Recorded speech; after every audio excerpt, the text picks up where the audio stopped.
The Land of Love on the Rails. A Lonely Pursuit in Central Europe, Part 2, Slovenia. En route to Slovenia. Steel wheels strike the strings of Slovenia. Melania Trump's hometown emerges from behind the clouds. Dončić's jump shot arcs across the window brows of the Balkan Peninsula. This is the hometown of NBA star Dončić and Melania Trump's wife. The platform clock pendulum cuts through a 30-minute gap, and the stamp on the back of a postcard absorbs the ink stain of Graz. On May RND. I changed trains at Graz Station in Austria and bought a postcard at a nearby bookstore. I was so happy to send it home immediately. It will add a wonderful memory to my European trip. The conductor informed me, no reservations are required for this train. It's first come, first served. There's no extra charge. Just find your seat. Next to the platform, a small stall covered in Chinese characters stood out. After being away for so many days, finally being able to communicate directly in Chinese felt incredibly familiar. The stall owner was from Xinjiang, Zhejiang. A true example of a hometown of overseas Chinese. He moved to Austria with his parents at the age of 7. And over 40 years have passed since then. Here. He and a girl from Xinjiang have started a family. This small discovery feels like a cultural bridge connecting Central Europe with his hometown. When I boarded the train, the second-class carriage was packed and nearly full, but the first-class carriage was completely empty. I hadn't used my Eurail Global Pass's first-class privileges in a while, so I walked calmly into the first-class carriage and took my seat, feeling what a friend would call a sense of superiority in my heart. As the train pulled out, I gazed out the window. Dark clouds pressed low over the sky. And in the distance, rolling mountain ranges stretched endlessly, seemingly stretching to the ends of the earth. I received a text message confirming my reservation. A 2-night stay at a capsule hostel in Ljubljana for €105.12, which converts to approximately NT 583.2, at the exchange rate of about 36.1:1. Arriving in Ljubljana, Slovenia. On May 22, at 7:42 p.m. The train arrived in Ljubljana, Slovenia. The ground, damp from the recent heavy rain, reflected the light of the street lamps. Following the navigation, I successfully found a nearby hotel, but encountered difficulty checking in.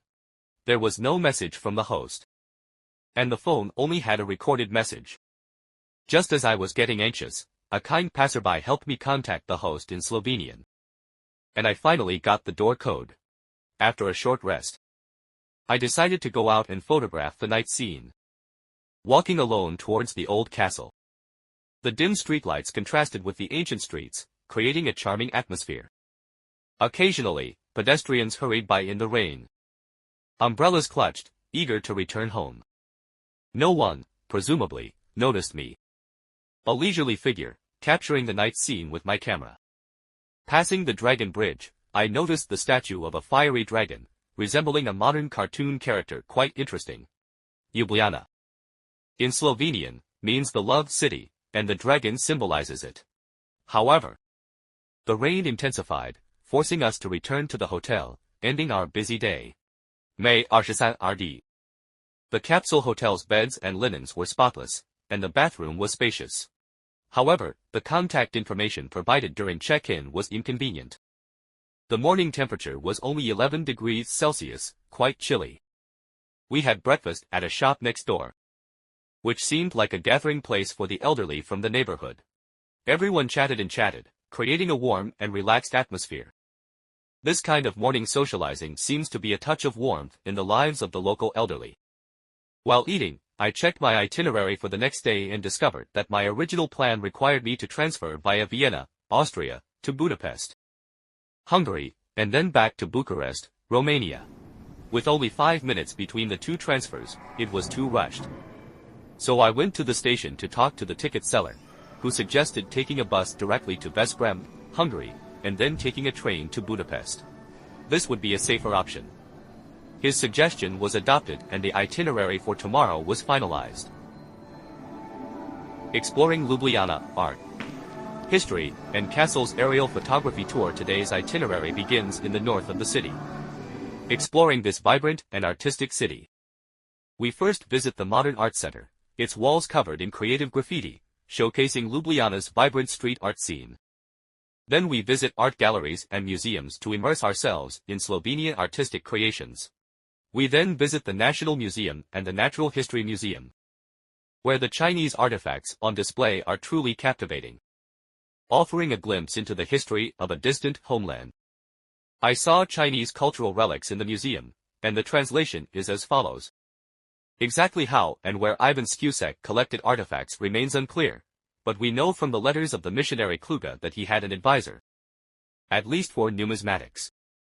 After 3 years in China, he had already collected 40 boxes of various objects, and before his return to Slovenia in 1920, his collection grew by another 35 boxes. In Beijing, he found himself in the midst of the liveliest art trade scene, which was the result of politically turbulent events.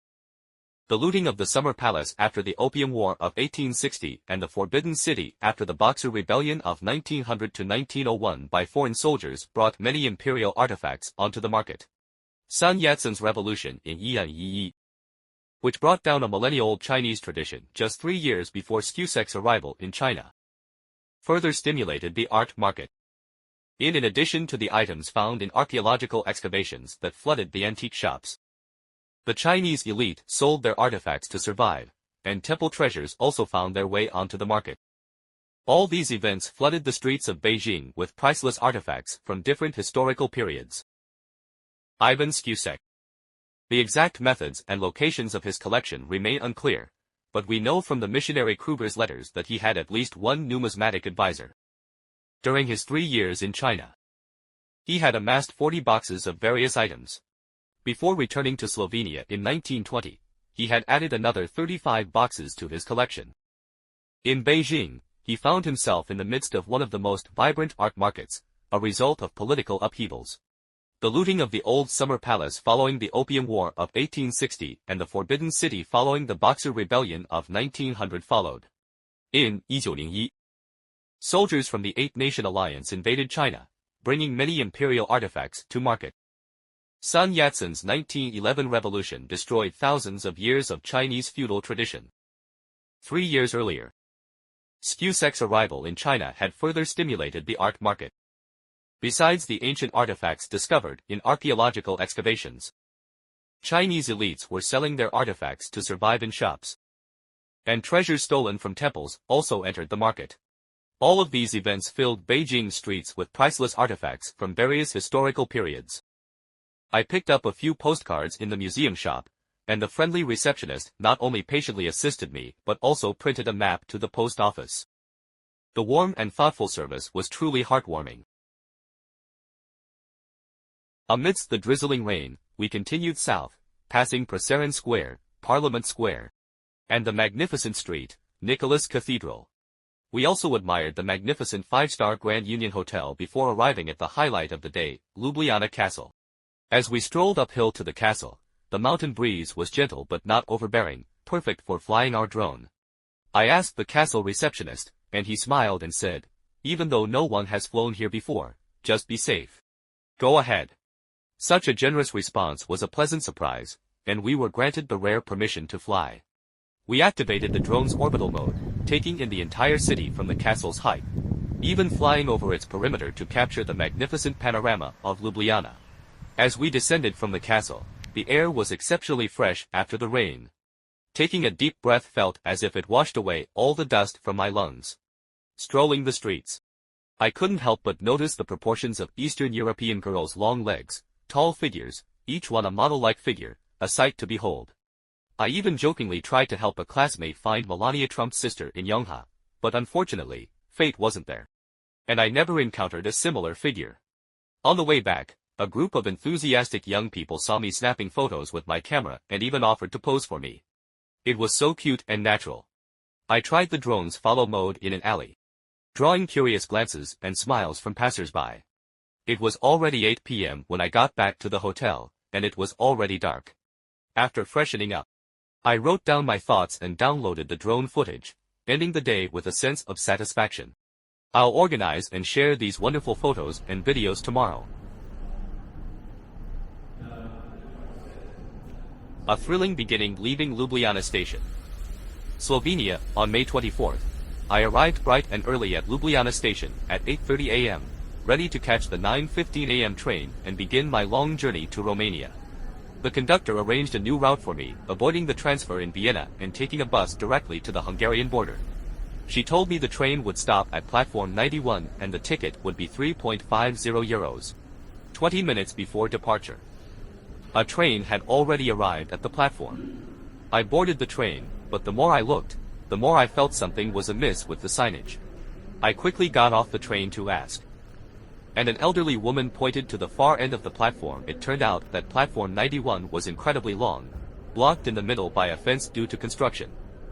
So I hadn't seen the actual train. With only 5 minutes left before departure, I sprinted, dragging my luggage along, and finally made it at the last minute. The conductor's new route was ingenious, a 4-hour train ride to Zalaegerszeg, on the Slovenian-Hungarian border, followed by a 2-hour bus ride to Veszprém, Hungarian, and from there, a 1-hour and 19-minute train ride to Budapest, Hungary. My Xiaomi Shi Pro's signal was spotty throughout the journey, and it wasn't until I switched to a Huawei Mate 20 that I finally got a signal. I had to constantly check Google Maps. Modern people without internet access are like civilized blind. Traveling through the Hungarian countryside bus and train connections, on May 24th. We arrived at Zalaegerszeg, on the Hungarian border, at 1:15 p.m. The connecting bus was waiting. Including me, there were only 5 other passengers, and the bus would travel 129 kilometers to Veszprém. Out the window, the weather was sunny, 17 degrees Celsius, and the countryside was breathtaking. Factories were scarce. The air was fresh, and the rural life retained its leisurely pace. Yet the environment was remarkably clean. Every household meticulously maintains their garden, as if in competition with one another. And no shame is tolerated in the form of dirt and mess. Although Europe lagged slightly behind in the third industrial revolution, a lean camel is still bigger than a horse, and its rich artistic and cultural heritage is evident everywhere. The bus stopped at the station in Veszprém, Hungary. With only 3 minutes left before the next train departed. Without time to buy a ticket and reserve a seat, I rushed aboard. The ticket inspector didn't understand English, but a kind passenger translated for me. It turned out I had mistakenly entered the reserved carriage, but the inspector kindly moved me to a non-reserved carriage without having to pay for a separate ticket. It was a false alarm. An unexpected incident in Budapest and a dream-fulfilling trip on the evening of May 24th. I arrived safely in Budapest. My original plan was to stay the night and continue on to Romania the next day. However, plans couldn't keep up. The train to Bucharest, Romania, the following day, May 25th, was sold out. The only remaining seats were after 10 p.m. that evening. The sleeper berths were fully booked, meaning a 13-hour journey, arriving at 3:26 p.m. the following day. Waiting, I faced the dilemma of being in the middle of nowhere. To make matters worse, there was no luggage storage at Budapest station. With all my heavy gear, it was impossible to move. On a sudden impulse, I negotiated a 2-hour taxi ride for a price we both agreed on. I put my luggage in the car and asked him to take me to Buda Castle for some aerial photography. The driver was incredibly helpful, even helping me communicate with the castle police. After obtaining permission, I finally realized my dream of seeing this magnificent castle from the air. This made up for the lack of aerial photography during my visit 2 years ago. At 7 p.m., I returned to the department store near the station for lunch and to charge my devices, feeling satisfied and ready for the long night train journey. A long night train and a soulful retreat, May 24th, 10:04 p.m. May 25th, a little after 10 p.m. I boarded the old train to Bucharest. There was no Wi-Fi in the carriage, and no way to charge my phone. 6 people were crammed into a small compartment, making it difficult to stretch my legs. On the way, I realized a small mistake. I had forgotten to activate my Eurail Global Pass app before boarding. I quickly found a place on the train and entered it in, otherwise the QR code wouldn't be generated, meaning I wouldn't have a ticket. Another minor loss, my reading glasses broke along the way. While this was the first personal item damaged on this trip, I was lucky enough to have 2 spare pairs. Having good legs but no eyesight is useless, despite the cramped carriage. When I woke up early in the morning and stepped into the aisle to stretch my legs, the exotic scenery flowing through the window instantly soothed my soul. The verdant mountains, clean water, green grass, the fragrance of flowers, the cool air, and the birds in flight all seemed to refresh my eyesight, cleanse my lungs, and calm my soul. In the refreshing 11-degree air, I greeted a new day's journey.